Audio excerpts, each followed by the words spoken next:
नमस्ते. मी गणेश खेडकर एज्युकल्चरमध्ये तुमचं स्वागत करतो.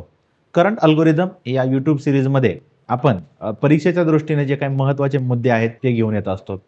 आज आपण एक नवीन मुद्दा घेऊन आलेलो आहोत. ते आहे व्यक्तिविशेष या सदरामध्ये. मनोज कुमार जे ॲक्टर डायरेक्टर वगैरे होऊन गेलेले आहेत त्यांचं नुकतंच निधन झालेलं आहे. मग आपल्याला प्रत्येक परीक्षेमध्ये व्यक्तिविशेष या सदरामध्ये एखाद्या महत्त्वाच्या व्यक्तीचं निधन, त्यांची नेमणूक आणि त्याच्या पार्श्वभूमीवर मग त्यांच्याविषयीची वैयक्तिक माहिती, त्यांचे पुरस्कार आहेत, त्यांचं काम काय आहे याच्या संदर्भात प्रश्न विचारले जातात. त्याच्यातलं व्यक्तिविशेषमध्ये हा एक पार्ट असतो जे ॲक्टर लोक असतात. हिंदी सिनेमा किंवा एकदम भारतीय सिनेमामधले, इवन जगभरातले बॉन्डवर पण पिक्चर आपल्याला प्रश्न विचारलेले आहेत. मग साधना या ॲक्टर आहेत त्यांच्यावर आपल्याला प्रश्न विचारलेले आपल्याला पाहता येतात.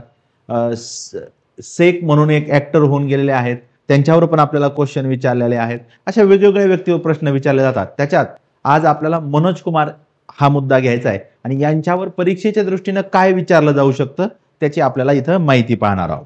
ठीक आहे. मनोज कुमार जे आहेत ते अभिनेता, दिग्दर्शक, कथालेखक, गीतकार असे वेगवेगळ्या त्यांनी भूमिका केलेल्या आपल्याला पाहता येतात. त्यांचं मूळ नाव जे आहे ते हरिकिशन गिरी गोस्वामी आपल्याला पाहता येतं, परंतु त्यांनी अनेक सिनेमामध्ये जे भारत नाव घेतलेलं आहे किंवा भरत नाव घेतलेलं आहे त्यामुळे त्यांना भारत कुमार असं पण म्हटलं जातं. त्यांचा जन्म 24 जुलै 1937ला अबोटाबाद जे आजच्या पाकिस्तानमध्ये आहे, नॉर्थ वेस्ट फ्रंटियर प्रॉव्हिन्स मधलं किंवा आजच्या भाषेत बघितलं तर खैबर पख्तुनख्वा या प्रदेशामधलं पाहता येतं. त्यांचा जन्म 37चा आहे. नंतर फाळणी झाली 47ला. त्याच्यानंतर त्यांचं कुटुंब दिल्लीला राहायला आलेलं आपल्याला पाहता येतं. त्यांचा मृत्यू आज 4 एप्रिल 2025ला वयाच्या 87व्या वर्षी झालेला आपल्याला पाहता येतो. आणि त्यांच्या मृत्यूचं कारण सुद्धा डिकॉम्पेन्सेटेड सिरोसिस जे आहे ज्याच्यात यकृत बिघाड झालेला आहे ते पाहता येतं. काही वेळा आपल्याला त्या व्यक्तींचं निधन कोणत्या आजारामुळे झालंय असे पण प्रश्न विचारलेले आपल्याला पाहता येतात. मग त्या अनुषंगाने आपण ती माहिती घेतलेली आहे.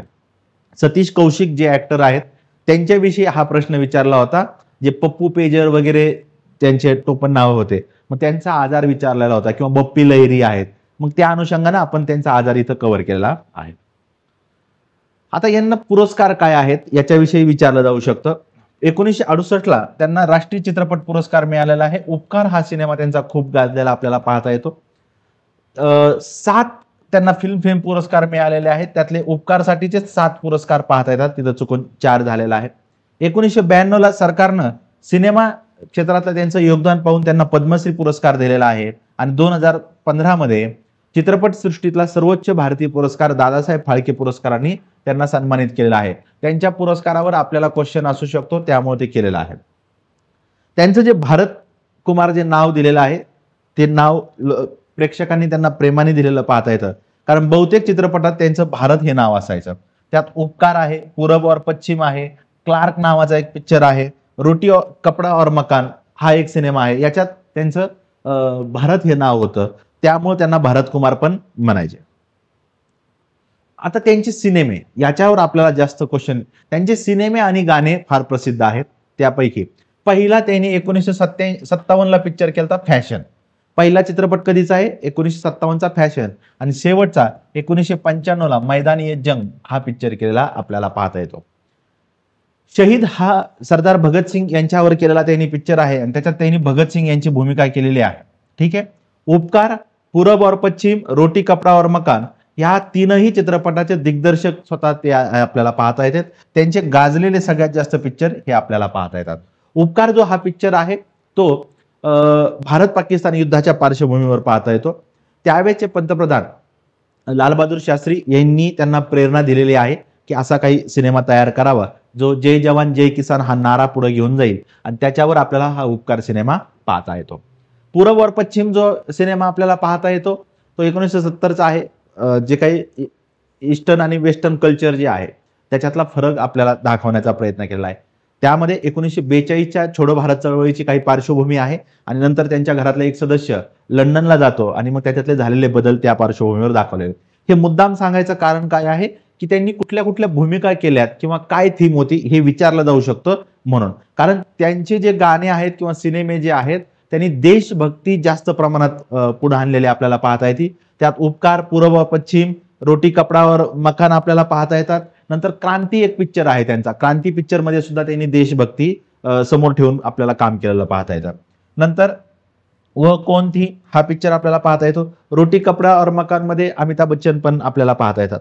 गुमनाम एक पिक्चर आहे त्यांचा. मेरा नाम जोकर जो राज कपूर यांचा अतिशय प्रसिद्ध असा पिक्चर आहे, त्यामध्ये त्यांनी डेव्हिडची भूमिका केलेली आहे. हे पण विचारलं जाऊ शकतं की मेरा नाम जोकर मध्ये मनोज कुमार यांनी कुठली भूमिका केलेली आपल्याला पाहता येते, डेव्हिड आपल्याला पाहता येते. यादगार हा त्यांचा सिनेमा आपल्याला पाहता येतो. अनेक सिनेमे केलेले आहेत, परंतु मी इथं फक्त महत्वाचे असे घेतलेले आहेत. आणि त्यांचे गाणे जे आहेत ते अतिशय प्रसिद्ध गाणे आपल्याला पाहता येतात. ट्विंकल टिंकल लिटल स्टार पाहता येतं. मेरे देश की धरती जे 15 ऑगस्ट आणि 26 जानेवारी आजपर्यंत एकही नसेल की ज्यावेळेस हे गाणं आपल्याला ऐकायला मिळत नाही. ठीक आहे.